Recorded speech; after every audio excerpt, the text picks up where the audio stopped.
tatanong isang iglesia ni Cristo, member, nag-raisan siya. Brother Carl, good evening. Dahil sa katotohanan ng ipinapangaral ng Santa Iglesia Katolika na hindi maitanggi ng mga protestante sa lungatang aral at bahayag ng mga pastor.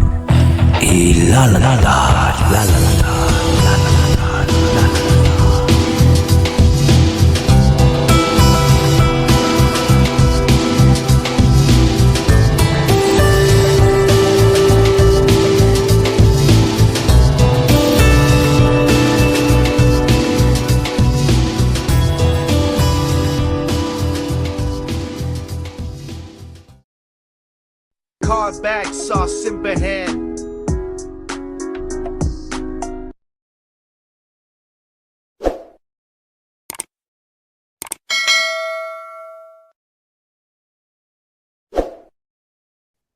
Total, nandiyan naman si Brother Darwin, no?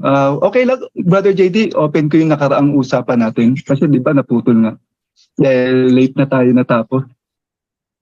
Ay, usapan niyo yun, Brother John. Sandali lang. Siguro sandali lang. Pag-usapan natin sandali. Tapos may isa pa akong tanong. Ay, yung isang tanong na lang bro, dahil natalakay na kasi yun ng mga viewers, madaling magsawa. Natalakay na kasi yun tungkol doon. Kaya ibang tanong na lang bro. Pagkakataon na po ito. Okay lang. Sige, iba na lang. Kasi, curious na ako, no? Kasi matagal na. Bata pa ako. Tapos hanggang sa naalaman ko, yung tungkol kay Rizal, okay lang ba? Kung yun ang topic natin. Rizal, okay, go ahead. Ano tanong mo po kay Rizal? Ba ang stand ninyo kay Dr. Jose Rizal, kung siya ba ay talagang bayani para sa inyo? Bayani si Jose Rizal sa amin? Opo. Siya yung national hero bro, ayon sa gobyerno bro. Oo. Opo. Pero sa inyo po, kinikilala nyo rin po ba yung sinabi ng gobyerno? Siya ay naging bayani ng bansa natin. National hero. Yes, kapatid. Opo. Brother Darwin, tanong ko lang, kasi yung mga anak ko nanonood dito nung kay Maria Clara at saka kay di ba? Yung tungkol sa Noli Me Tangere, El Fili. Babasahin kasi yun, puro hindi naman totally against sa gobyerno, kundi against sa kaparian o gadgal sa mga yun nga, yung mga pari na tapos sa kwento niya doon sa Noli Me Tangere, parang ang sama-sama ng mga kaparian noon. Ang alam ko nga, dahil nga doon ang mga Pilipino ay nag-aklas, tapos po nakikita natin sa mga kwentos, mga sulat nila, lalo na po doon sa sulat ni Rizal sa mga taga-Malolos, na talagang inaatake niya yung kumpisal, yung bautismo o yung binyag, na sinasabi niya, bakit may bayan, bakit may ganito. Ano po ang stand nyo para doon? So, yun ang, yung mga naisulat niya? Totoo ba yung mga naisulat niya? Na yun ang ginagawa talaga ng kaparian? Merong mga pari talaga mga nag-abuse sa kanilang kapangyarihan sa mga panahon nila ni Jose Rizal. Pero hindi naman lahat. Katunayan na, marami ding naging santo na mga katsila na pari. Dito sa Bohol, merong katsila na naging banal. So, minsan, ang makikita kapatid, yung mga abuso. Kung dito nga sa ating, ngayon nga kung merong mga pari na mag-abuso sa panahon natin ngayon, yun po ang maging ma-highlight sa balita sa ABS-CBN, sa GMA. Pero yung mga pari na nag-aalay sa kanilang sarili, tahimik lang. So, hindi namin tinatanggi na mayroong mga abuso sa panahon ni Rizal. Pero marami ding tahimik, kapatid, na nagsisikap na yung mga abuso sa ilang mga pari ay ilan lang yung nag-aabuso. So yung abuse ay ma-highlight eh. Pero yung mga mabuting pari ay tahimik lang na gumagawa sa kanilang tungkulin. Kapatid. Kasi po, ang isa sa nakita ko rin na iniiyak nung nasa palabas sa GMA7 sa pelikula, sa episode nga nila nun. Una, yung talagang ang mga Pilipino pinagbabawalang mag-aral lalo na mga kababaihan. Alam ko, buong Pilipinas ay ganoon ang nangyari talaga sa buong Pilipinas. Mababa ang tingin nila sa kababaihan at hindi pinag-aaral.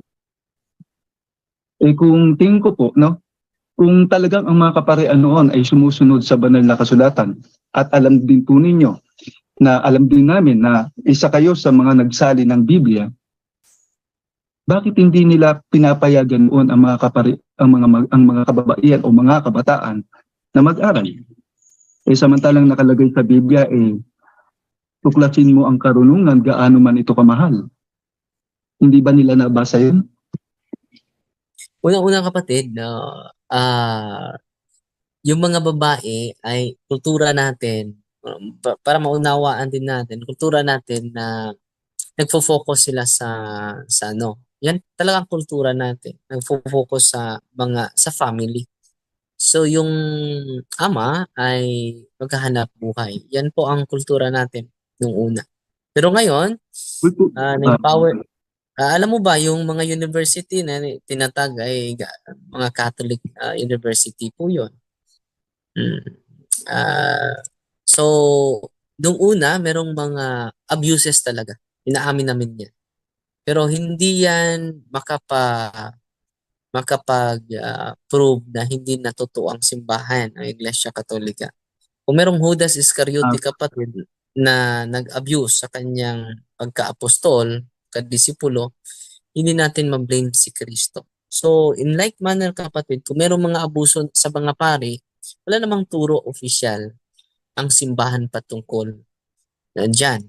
So, kung merong mga abusadong pari, merong kasamahan mo na abusado, hindi yan turo ng Iglesia ni Kristo. Kung merong ministro na abusado, hindi yan turo ng Iglesia ni Kristo. Ganon din, kapatid. Bakit nalilito lang ako sa inyo, kapatid. Bakit ina-highlight nyo yung mga abusado na mga pari, abusado na mga membro sa amin? Pero yung mga santo, hindi nyo pinopromote. Yan lang ang nalilito nga ako sa inyo. You have no appreciation. So, di ba syempre, so anong point mo dyan? Pag-quote mo ni Jose Rizal, nagpatunay ba yan na mali na ang Iglesia Katolika dahil merong mga abusado? Ang daming mga santo sa simbahan sa panahon ni Rizal. Dito nga sa amin, merong katsilang pari naging santo. Dito sa Bohol na sign. Pero tahimik lang. Tahimik lang. So, ano ba ibalita sa TV, sa news? Yung mga abusadong pari. Pero yung mga pari na nagsisikap dito sa kabundukan, hindi binalita sa radyo, hindi binalita sa TV. Di ba? So, dahil ba may abusado na pari, yan na ang konklusyon, hindi na tunay ang simbahan, mali na ang aral ng simbahan. Kung ang environment ni Jose Rizal, naka-enkwentro siya sa mga abusado, ilang mga pari. So, makakonclude na ba tayo lahat ng pari sa panahon ni Rizal ay abusado? Bakit may naging santo sa panahon nila, mga katsilang pari, naging santo, na sign pa dito sa Lubok, dito sa Luway, naging santo. Katsila po yon. So, yung argumento mo ay hindi magagamit sa kalahatan ng iglesia. Pati na, pwede din natin, kung merong abusadong ministro sa inyo, gagamitin namin, maging sapat ba yan na ebidensya na walang kabuluhan na ang Iglesia ni Cristo? Dahil merong isang ministro, 3, 4, o 10 na ministro na abusado. Sasabihin ba natin na lahat ng ministro din ay walang mga abusado? Ganun din, kapatid. Kung si Judas Iscariote ay nag-abuse sa kanyang posisyon, gagamitin ba natin yan na na katwiran na wala ng maganda na idulot yung mga apostol dahil may Judas na nag-abuse sa kanyang tungkulin? Okay, mga kaibigan, ang argumento na ganyan, halimbawa, yung ginagamit to ng member ng INC ni Manalo na dahil sa panahon ni Jose Rizal, may mga pari na abusado sa kanilang tungkulin, dinadrive niya sa buong iglesia ang abusadong ginawa. Yan ay isang uri na kung tawagin ay fallacy of composition. Ano yung fallacy of composition?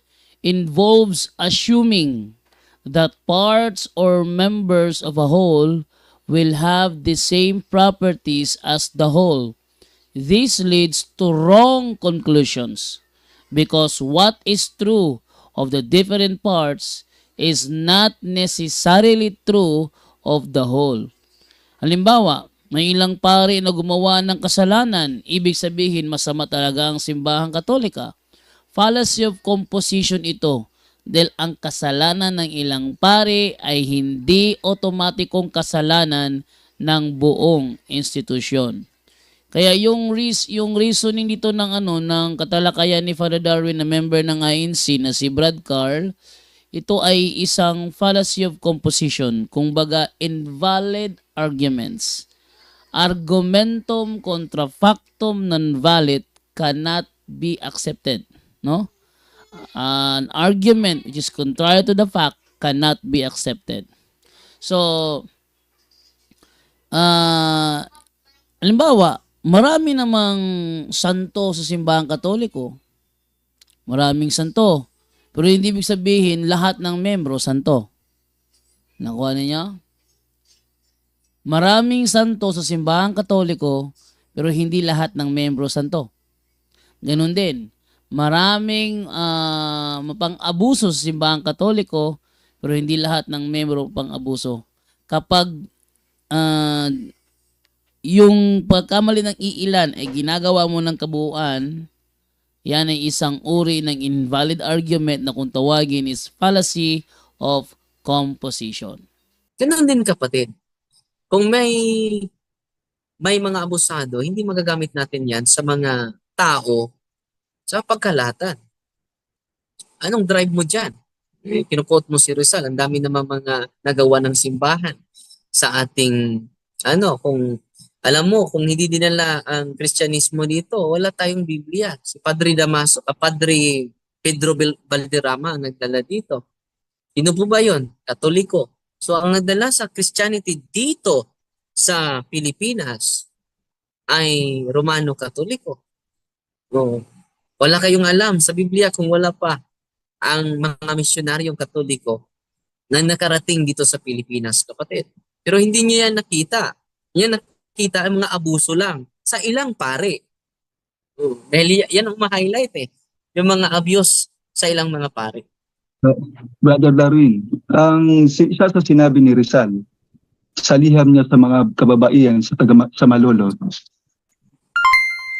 ang binyag ba ay naipabayad? Ang binyag ba ay naipabayad? Ang binyag ba ay naipabayad? Okay, so dito naman, atin na ipapakita na yung tira ng mga INC pagdating dito sa bautismo na sinabi doon ni Jose Rizal na meron daw bayad. Ano ang opisyal na katuruan? Ating masayan dito, Does the sacrament of baptism in the Catholic Church required payment? In the Catholic Church, baptism is not required payment for it to be valid or licit. Canon law says the minister must seek nothing beyond the offerings defined by competent authority and must ensure that needy people are not deprived of baptism because of poverty. The Church also teaches that offerings for sacraments are meant to be free acts, not a price, fee to exact or a tax on the sacraments. Baptism is understood as a free gift of God, not something bought. So, in practice, a parish or diocese may request an offering, especially to support parish ministry, but no one may be refused baptism solely because they cannot pay. If someone is being told you must pay in order to baptize, that conflicts with the church norms on sacramental offerings. Sa maliwanag, hindi opisyal na katuruan ng simbahang katoliko na may bayad ang binyag. Ang bautismo ba ay may bayad? Unang-una, officially sa simbahan, walang bayan talaga ang mga sakramento. Sabi ko sa iyo, pero mga pare nag-abusar, nag-abuse sa kanilang pagkapare. Oh. Inaamin na namin na may mga abusadong pare. Ngayon naman, Ano di ba? dyan, Do? Ang binyag, ang di bayad. Ultimong Brother Carl, ako'y magsasalita na lang Brother Carl, sasalita na lang muna ako sa amin bro, ang binyag yan, sakramento. At based sa turo ng Katoliko, pag blessed na, bawal ibenta dahil magkakasala ng sacrilege. At yung bibili naman, magkakasala rin ng simony. Kaya sabi ni Brother Darwin, hindi binibenta sa amin ang bautismo. Kung may nagturo sa inyo na ang binyag namin may bayad, hindi yun nakabatay sa aming turo, kundi haka na lang nila yon dahil may binabayaran yung mga papeles, yung mga para maging legal ang bautismo, para maging legal sa paningin ng gobyerno. Pero yung mismong sakramento ng bautismo, brother, blessed yon, hindi pwedeng ibenta dahil magkakasala ng sacrilege. At yan ang opisyal na turo ng simbahang katoliko. Hindi naman pwede, brother, na kami banatan mo nang hindi batay sa aming opisyal na turo, kundi batay lang sa mga report ng ibang tao, brother. Nagtatanong nga po ako At least, Yun nga, sinagot ka na ni Brother Darwin kanina na hindi pwede ibenta ang binyag. at least naririnig ng mga member nyo o mga nakikinig dito ngayon na wala palang binabayaran. Di ba? Kung talagang wala. Kasi sa panahon ni Rizal, meron at alam namin at naririnig namin, nakikita namin, meron sila. So, nasagot na, kapatid, Okay. yung tanong mo. Salamat po. God bless Okay. po, kapatid. Sabi niya, nagtatanong lang daw siya. Sinagot na siya ni Father Darwin, pero may ini-insist siya. So yung sagot ni Father Darwin, binabaliwala niya kasi may ini-insist siya na gusto niyang mapakinggan ng mga viewers. So, parang wala siyang pakialam kung ano ang sagot ni Father Darwin, ang sa kanya lang marinig ng viewers ang gusto niyang i-insist. Kaya sumingit na ako para ipaalam sa kanya na hindi opisyal na turo yan. Isang mortal sin sa amin na ibenta ang sakramento. Mortal sin yon. Tapos simony naman sa nagbayad, sa bumili. No? Kaya hindi nang papayag yung pare na kami magkasala dahil sa kanilang katuruan. No. So, talagang mali ang unawa. Ngayon, kanyang binabalik sa panahon ni Jose Rizal. Sinagot na rin ni Padre yon. Sa panahon ni Jose Rizal, na-encounter talaga nila ang mga paring abusado dahil ng panahong yon, hindi madali mag-report sa Vatican. Hindi madali. Kung may magre-report man, hindi pa aabot sa galagitnaan ng biyahe ang iyong liham, meron ng pupunit niyan para hindi maiparating sa Santo Papa sa Vatican ang mga report ng mga naaabuso. Ganyan yan. Okay? So, yun po ay isang member ng INC ni Manalo pumasok sa punto por punto at nakipagsubukan kay Father Darwin Gitgano. Maraming salamat po.